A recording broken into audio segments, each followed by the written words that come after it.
Hello everyone, CatWeazle here, welcome to the channel and welcome back to our play-by video of Arkham Horror, the horror that came to Arkham.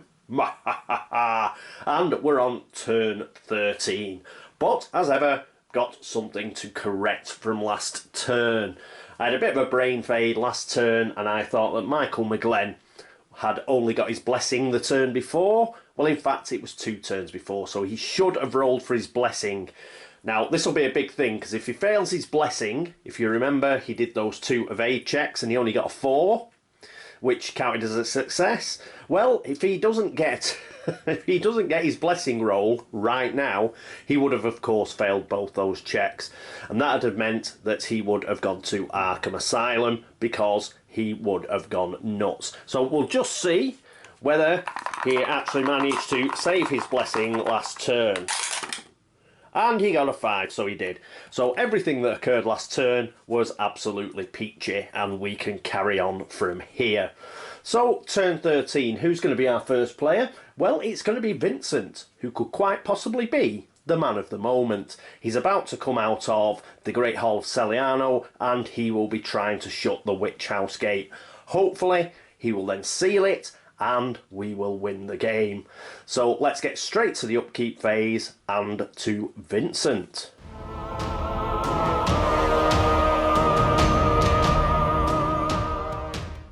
Vincent headed towards the shimmering portal at the end of the stacks. It had been a horrific last couple of days in this place. When he had left Arkham, he had never envisaged anywhere that would make the Witch House look wholesome, but this was it. He hugged the Elder Sign to himself. It seemed to be the only thing that was warding away the darkness. Continuing to clutch it to his chest, he stumbled through the flickering and fizzing gateway. And here we are with Vincent. He's not going to keep any of his sliders, they're going to stay exactly the same. He's got his Elder Sign, so all he's going to do is during the movement phase, he's going to return to the Witch House, and in the Arkham encounter phase, he is going to try and seal that gate. If he seals it, we win. He's not going to use his physician ability or the terrible old man. He's got full sanity and full stamina. He is ready to go. Next up is Michael McGlenn. The flying hound things dogged his heels once again. He was planning to take the train out of town, but came to the conclusion that the beasts would not give up the chase. Sneaking out of the station, he thought, he would head to the curiosity shop. There was bound to be something there that could end these hounds for good. He hoped this would all be over soon, so he could pursue that KoFi with Patrice. So here we are with Michael. He's going to update his speed and sneak. That's going to go to 2 and 4, because he's going to have to try and sneak past these hounds again. But first of all, let's make sure that we actually roll for his blessing this time. And he gets a 6. So he is absolutely fine. He keeps his blessing again. That's great. We've moved his sliders. Is there anything else for him to do? No, there isn't. He's perfectly ready to go. So that is it for Michael. Next up, it will be Daryl Simmons. Looking out the hospital window, Daryl watched as the monster crawled down the street, out of sight. He gathered all his belongings together and made his way through town back to the newspaper. Proof was what the editor wanted, and Daryl had a load of it. I just need to get these photos developed, he thought to himself. So here we are with Daryl. He's not going to use his upkeep to move any of his sliders. All he's going to do, movement phase, is move to the newspaper. He'll have an encounter there, and he'll use his special ability. So if we get a bad encounter, then he can always pick another one. Right, so that is it for Daryl. He's going to the newspaper. Next up is Finn Edwards. Spotting a glint by the sea, Finn approached it and saw that it was a shiny gold disc with some strange writing on it. Leaning over it, Finn started to reach for it when he remembered hearing about the cursed gold of Devil Reef, another story from his father. He backed away again. Suddenly he heard the telltale cracking sound of another portal opening above him, dragging him in. For the first time in this whole adventure, Finn was glad to see something like this, for he knew that he had a new way out. So here we are with Finn. Yes, he's been sucked through the gate at Devil Reef. Unfortunately, he won't be able to use Find Gate because you are not allowed to do anything during the movement phase when you are delayed, unfortunately. But he would be able to use it next turn, assuming that we last that long. Right, as far as his sliders go, he's not going to update any. Movement phase, he's just going to stand up as mentioned, and if we get as far as another world encounter, he will just hope for the best. So we've still got a roll for his bank loan, however, but he's still got $2 left, so he should be fine. Even if he fails, he doesn't fail, so that's brilliant. That is it for Finn. Next up is Agnes Baker. Agnes and Thomas picked themselves up off the ground and looked around. Do you see Duke anywhere? I don't know if he came through with us. I do hope he is okay, wherever he is. The two of them wandered around trying to get their bearings, when suddenly Duke ran up to them, tail wagging and tongue lolling. Oh, we're glad to see you, boy. And here we are with Agnes. Agnes isn't going to update any of her sliders. She does have to roll for a blessing though, so we'll do that. And she gets a 5, so she keeps a blessing. Very good. And what's she going to do? Well, during the movement phase, she's just going to move to the second half of the Abyss and basically just have another Abyss encounter if it gets that far, if Vincent doesn't finish the game by then. She's a good backup for us because she does have 5 clue tokens, so through some bizarre set of circumstances, if we don't manage to seal a gate this turn, she is prepped for next turn. That's it for Agnes. Next up is Patrice. Patrice sat outside the asylum, enjoying the weather and the lovely tea that Dr. Fern had given her. Dr. Fern promised to speak with her more after just one more patient. Patrice took the opportunity to read the screenplay once again, but this time things began to fit together. So many things started making sense and were strangely familiar to the things that were going on in Arkham right now. Even when she read of the violin player reading a book at the asylum. Could that mean her? How could that be? She found herself drifting to sleep, and with that came strange dreams. A man in a tattered cloak claimed he was about to destroy the world, and that she would die with it unless she gave up to him. But then in the distance, what was that? Dr. Lee? Why was he holding up a golden light? So here we are with Patrice. She's not going to update any of her sliders, so we'll keep those the same. Movement, she's not going to go anywhere. She's going to stay at the asylum, and if it's needed, she will have an asylum encounter. No other world encounter. Mythos, come what may, but hopefully we will have won the game by then. So that is it for Patrice. She is just hunkering down in the asylum. That is it for the upkeep phase. So next up is the movement phase.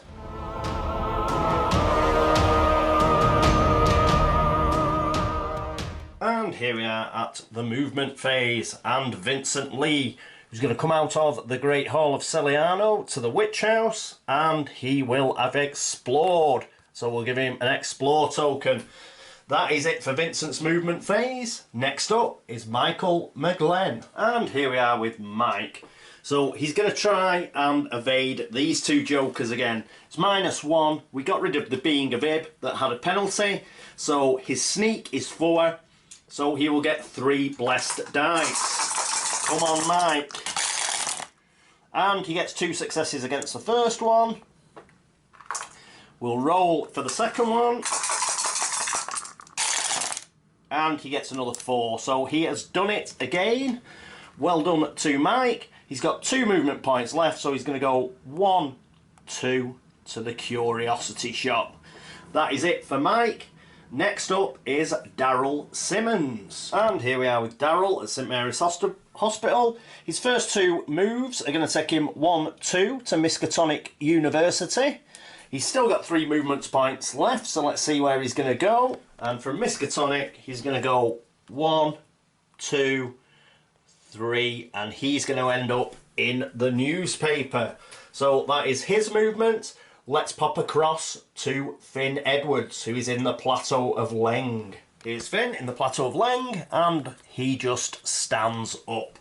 So that is it for Finn. Next is Agnes Baker, and she is in the Abyss. Everybody say hello to Agnes. She is going to pop across to the second half of the Abyss. That is her movement. So finally, we go to Patrice Hathaway.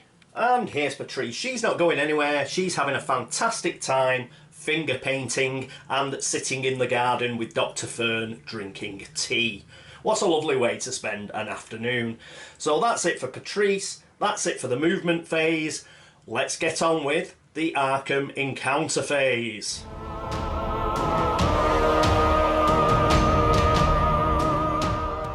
And here we are at the Arkham encounter phase and the end of the game.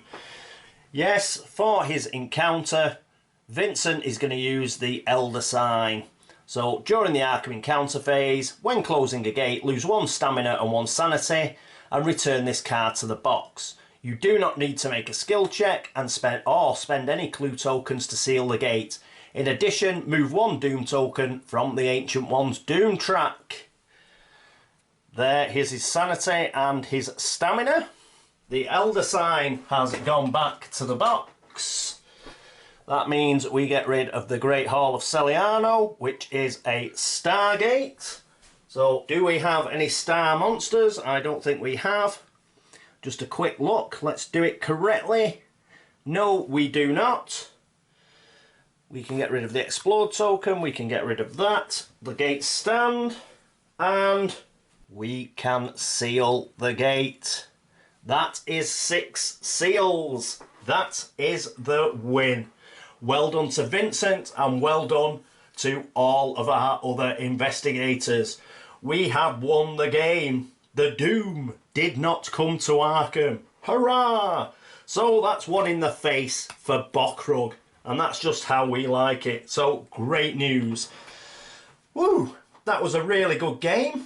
Really enjoyed it. I think we had a pretty good story going on there. I do play these games more for the story than anything. It's nice to win, but I thought we had a good story going there. Good set of investigators. As I mentioned last turn, I think Patrice does make it. She's not overpowered, but she's a good investigator to have. She is a good investigator to have. When we finally do the final scenario in Kung Fro's set, she'd have been a good investigator to have in that, because we'd have 3 scenario boards and 8 investigators, and she'd have been immense in that. But we used her in this particular game, so yes, she is very strong. Another thing that helped us out in this game was the monster surges. The monsters were a real pain at the beginning, but fortunately we had a couple of groin punchers and we were able to weather that storm, and in the end it played in our favour because it meant we could get on with sealing gates. What with Patrice's clue ability and being able to get everybody into gates, not being overwhelmed with gates at the beginning because we were getting monster surges, that was great. We also managed to get somebody into Innsmouth and somebody into Kingsport, so that took care of Rifts and the Deep One Rising track, so we did really, really well there. So in the end, we pretty much breezed it. But when we get to the big one, oh yes, when we get to the big one with everything in it and all the sideboards and 8 investigators, well, that'll probably be a lot trickier. I'll probably save that for around Christmas time. I think it'd be nice to go over Christmas having a big all-in Arkham game. I think that'd be fun. So we'll probably leave it till then. As regards what I'm going to play next, I think I'm going to play Mansions of Madness 2nd Edition next. Going to enjoy that. I've had it for a year and I've got all the expansions and everything. The reason I haven't played it is because, well, I don't want people to think that this is a sort of a rules channel or anything. So I'm really holding off playing new games. I'll let other channels do that. I'll just come and play them, you know, a bit afterwards. I find that if I do play a brand new game, I get a lot of people on me back going on about rules and stuff. Because quite rightly, you know, probably a few people do think, oh right, it's just released, you know, a video on a brand new game, it must be a rules like channel, and it isn't. So generally what I do is I think I will wait a bit before I play any new games that I get. So hence why you haven't seen things like Too Many Bones or Mythos Tales even, which I've had a while, Lobotomy, Gloom of Kilforth Pit, things like that. I'll probably wait a couple of months before I actually play them. So we'll play Mansions of Madness 2nd edition. I'm really looking forward to it. I'll sort something out with the app and we should have fun. I'll probably play the first scenario myself, not on video, because everybody's played the first scenario. You don't want to watch that again. And what I'll do is I'll pick one of the other ones for the actual playthrough. So, brilliant, yes. Thank you to everybody who's watched this playthrough. As ever, Arkham, it's my favourite game, so I've thoroughly enjoyed it. But a special thanks must go to the people from Tube Tables who's helped me out. So Doug Herring, who played Mike McGlenn, and to Mark, who played Finn Edwards, and to Stusha, who played Agnes. I think she played Agnes. Yes, she did. And to Dave, who played the lovely Patrice, and finally to Lawrence, who played Daryl. They did a brilliant job. They came in, they had all the flavour text, you know, which they don't have to do, but they always gave us some flavour text, which was lovely, and they were always prompt with their moves. They were brilliant, so a big hand to them. Thank you very much, guys. And that's just brilliant. I'm really glad that we managed to win. So give yourselves all a big pat on the back. You thoroughly deserve it. And thanks to all you guys who've watched. Oh yes, the subscribers, the people who've given likes, who've given dislikes, who've helped or shown support, pointed out any errors. And again, if I've made an error in this short episode, please let me know. And then not much I can do about it now, but it will help people who come along to watch the video in future. So yes, I think that's pretty much it. Yeah, thank you to everybody who's been to Board Game Links to upvote the site. Everybody on BGG who's voted up any of the threads with the videos in or made a comment there, thank you very much. As I say, I'll be back with Mansions of Madness. I'm looking to do the final Kung Fro scenario of Arkham Horror, the all-in one, against Azathoth. I'm hoping to do that at Christmas, as I say. After Mansions of Madness 2nd edition, I think I will be doing Eldritch Horror and Cities in Ruin. After that, I don't really know. I might do Gloom of Kilforth, I think. So those are just the general ideas of what I'm going to get up to in the next couple of months or so. So I hope you have enjoyed this playthrough of Arkham Horror, the doom that came to Arkham, not the horror that came to Arkham, the doom that came to Arkham.